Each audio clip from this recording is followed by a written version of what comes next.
Okay, this is a little commentary on the responsorial psalm for the third Sunday of Easter in year C. I will praise you, Lord, for you have rescued me.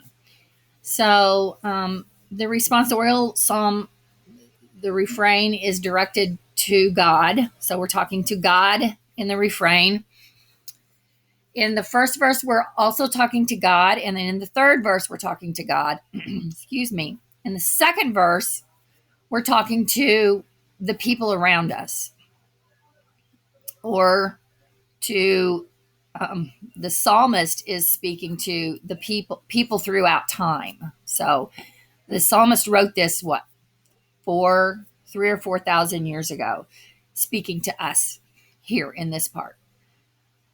So essentially this verse is talking about reasons.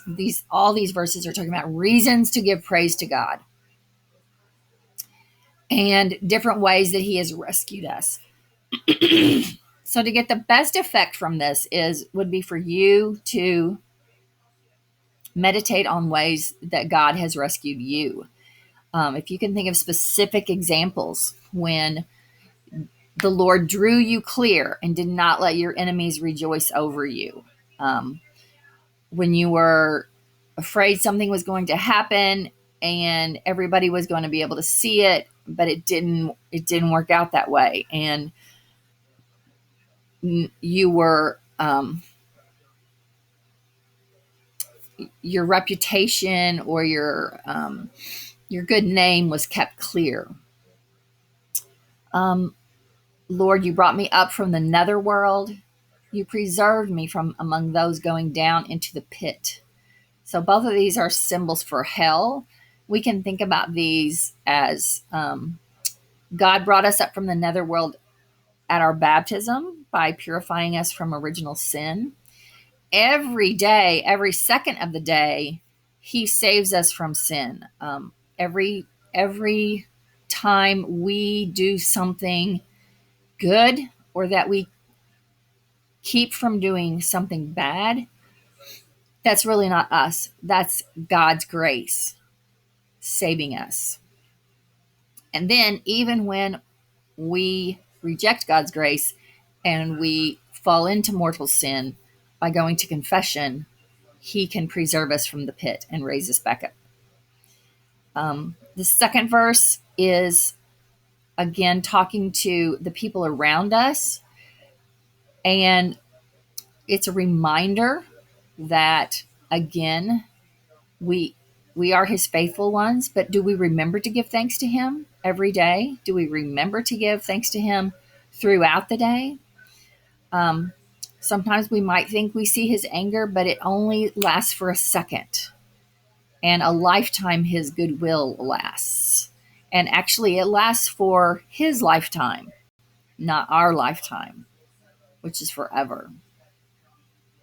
At nightfall, weeping enters in. And so, what have you wept for at night? And how has the dawn brought rejoicing for you? Think about that as you're reading this, and especially as you're proclaiming this. And then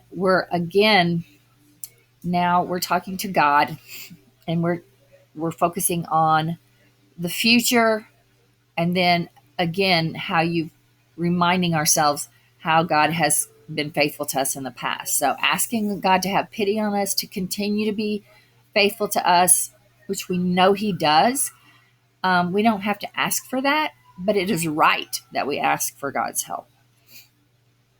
You changed my mourning into dancing, and try to pronounce mourning as different from mourning.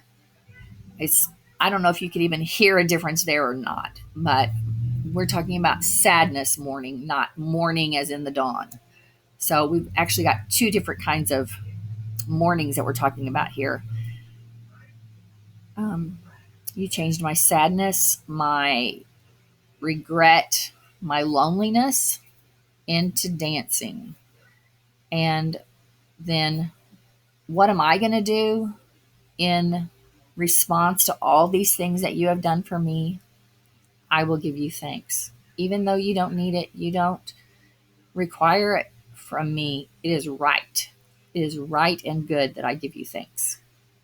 Okay, so again, the more you can think about these ideas in reference to your own personal life, the more meaningful it will be when you proclaim it.